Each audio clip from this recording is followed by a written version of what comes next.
Can you talk a little bit about the team dynamic with Barry and his new friends and how they'll be interacting?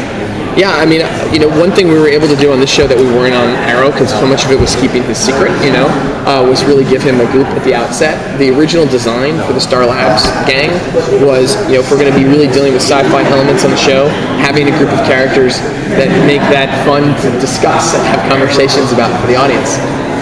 That was sort of, I think, in the sort of construct of it.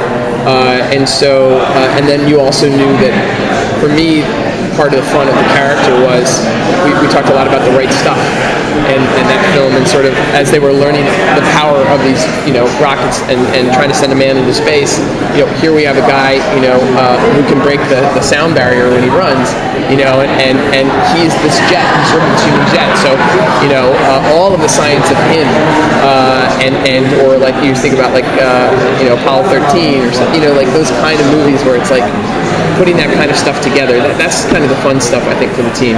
And then there's the emotional half of it of,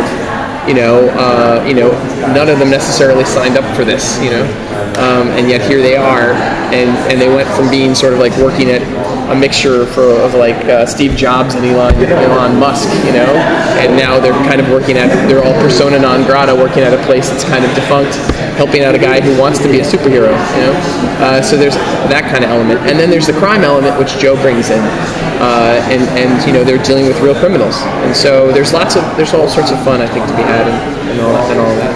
Can you talk about Barry and his dad? I mean, that was one of their scenes in the pilot was one of the best, my favorite moments.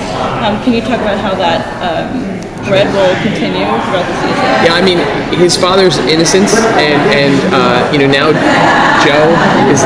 It's not just Barry who knows that his dad's innocent. It's now Joe, who's never thought of it that way before.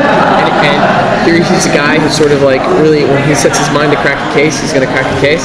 So him and Barry working on it together, I think, and it's sort of interesting because it's kind of his surrogate dad is helping him free his biological dad, and then we have the sort of like maybe nefarious dad, who he's also working with.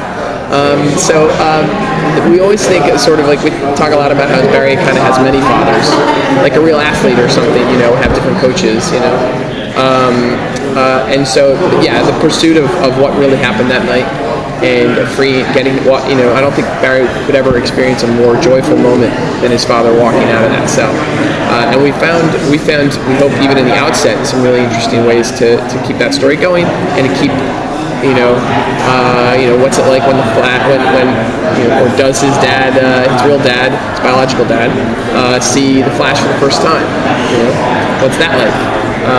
So there's all sorts of, I think, fun elements. Do you have any plans to bring in any other actors from the original Flash TV series? We certainly have the hope to. I think that would be cool. Just because for us, and again, so much of like when we go to work every day, we're like, all right, we have this many horrible, challenging things to deal with, and what would be fun, And that's on our list of like what would be fun, I think. But we haven't settled on who that would be. You guys have time for one more question. One thing that I always hear people keep coming back to about the show is how it seems more bright and optimistic compared to a lot of recent superhero depictions. How much of that was just sort of how the show developed organically, or how much of that was sort of something you deliberately wanted to do from the outset? It was definitely very deliberate. You never know how well you're going to pull it off. Sure. But it was definitely, the intent was deliberate. In large part, I think, because it reflected who Barry's character was. And in the comic book, here was a guy who was, he could run really fast. So it wasn't like, and he was dealing in the sci-fi world, and and he had a sense of humor, and he had a sense of awe of the things that were happening to him and around him. And so that was all, you put that kind of all together, and you just get a brighter show. And we wanted to contrast it from Arrow, and we were all big Donner Superman fans. And so, I thought it was I've always sort of felt like that was sort of the most iconic version of the bright superhero world. Can you talk about what the public's reaction to the Red Streak is going to be? Is it going to be like Oliver Queen or as Arrow was, or is it going to be different? It's going to be different. And it's also because he's not necessarily a vigilante out putting arrows in people. Right. And there's also other weird shit happening in this town. Yeah. And I would say people like Iris have a keen interest in this because they know that that Barry's been saying for years weird stuff happened the night his mom died, and she cares about him, and she cares about solving that mystery too. So that's probably it. All right, thank you. Thank you.